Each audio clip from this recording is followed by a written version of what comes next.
Good evening, everyone. This is Lauren Darr with International Association of Pet Fashion Professionals and Love Paw Press. I'm coming to you this evening to go over the June 2017 Pet Business Astrology Forecast, and it's written by our pet fashion astrologer, Ellen Zucker, who's been writing this for us for the last 4 years for the Pet Business Planning Almanac. She is my co-author, and she writes that portion of the book, and it's fantastic, if I do say so myself.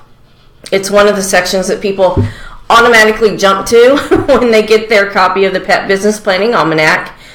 And in case you're wondering, the other things that you can find in this handy dandy book that, obviously you can see all my markers and my dog-eared pages and things like that here. This is one of those books that I keep it in my desk drawer just because I reference back to it every month to do things like this, of course. But the pages are meant to be dog-eared. It's meant to be written in, make your notes, help you with your planning of your marketing and your pet business and all of those kinds of things. Other things that are in here are the pet holidays, and you can go watch the pet holiday video that I have done, and I do that each month. Also, in addition to that, we have the traditional and the unconventional holidays, trade shows, conferences and events in the pet industry, organizations in the pet industry, media that's in the pet industry, in addition to something like fashion weeks. Of course, I had to include that in there. And just a ton of marketing articles that I hope are very helpful to people.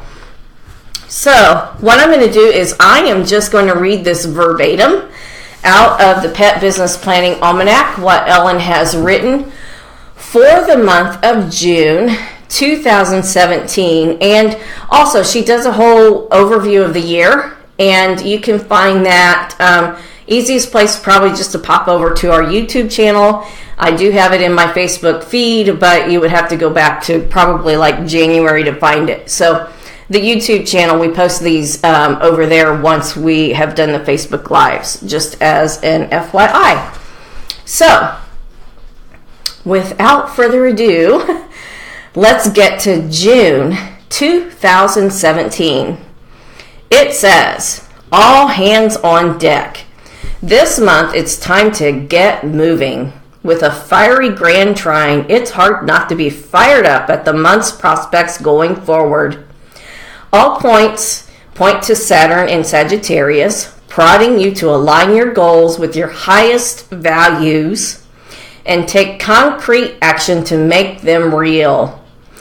The challenge is to maintain focus when so many delightful distractions abound.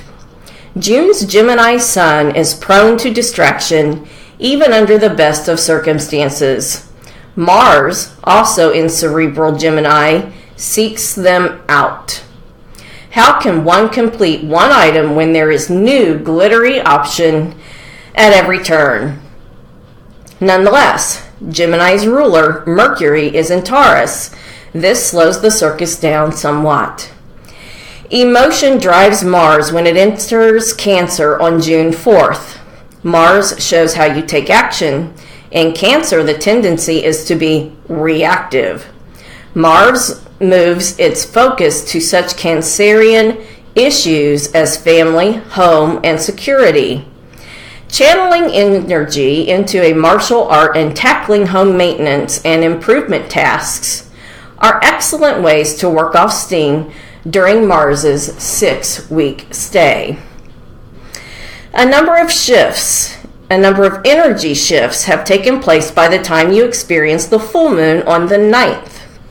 The full moon itself highlights the need to adjust your vision and values to ensure they are mutually supportive. With inspirational Neptune forming a T to the full moon, the doors of the imagination open wide. Venus, associated with values and things you find valuable, has just entered Taurus. The planet's energy functions very well here because Taurus slows down, simplifies, and grounds what it touches. Values serve you best when they are grounded, enabling them to provide a reliable framework for decision making. Venus is also delighted by Taurus's love of luxury and awareness of sensual pleasures. Meanwhile, Mercury, moving at maximum speed, is sprinting through its home sign of Gemini. Like Venus and Taurus, the planet of thinking and mental function is at home in cerebral Gemini. Our minds make quick connections and process information rapidly.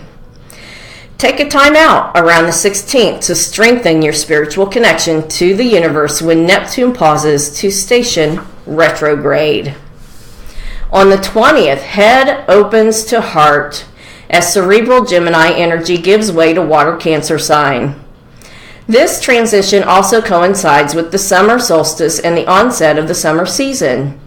Daylight has overtaken darkness as the hours of light have reached their max in the northern hemisphere. In Cancer, the sun with Mercury nipping at its heels joins Mars in the world of feeling to help you reconnect with your emotion and instinct. You work through a subjective lens, evaluating action and experience by how it feels. Feeling can discern truth even when hidden by facts. The new moon on the 23rd turns the focus on home, family, and personal security. Using the month to focus on taking care of the home and the people that nurture you is a fine way to use the Cancer new moon energy. In the process, you've strengthened your connection with your roots and rejuvenated your soul. Lastly, around the 29th, be on the alert for hotheads on the roadways. Lord, I know we have plenty of those in Chicago. Oh, man. And other places. Okay, not just on the roadways then, apparently. Mars, the planet of action, teams up with Mercury, planet of speech and emotional Cancer. Take a moment to think before acting and speaking, and you'll save a lot of grief. Well, I think that's good advice at any time, to think before speaking and acting. It makes me think of Judge Judy, because she says that God gave you 2 ears and 1 mouth for a reason whenever she's yelling at somebody on her show. Anyway, I digress. And that is the month of June 2017. I hope you are having a wonderful holiday weekend for those of you here in the United States that are celebrating Memorial Weekend. And again, this is the Pet Business Planning Almanac, where I'm reading this from. You can get it on Amazon in Kindle and print format. Take your pick. And I believe it's set up so that if you buy the print book, you actually get the Kindle book for free. You'll have to double check that, but I'm pretty sure that it's that way. And just a note, Amazon has some weird algorithm things that it does. So if it says that it's out of stock, just know that our books are always in stock there. It's some kind of like marketing tactic they use, but frankly I don't feel that it's that great of a marketing tactic, but they didn't ask me. So there you have it. I hope you have a wonderful weekend. That's June 2017 from Ellen Zucker, her astrology forecast for that month. Bye-bye, everybody.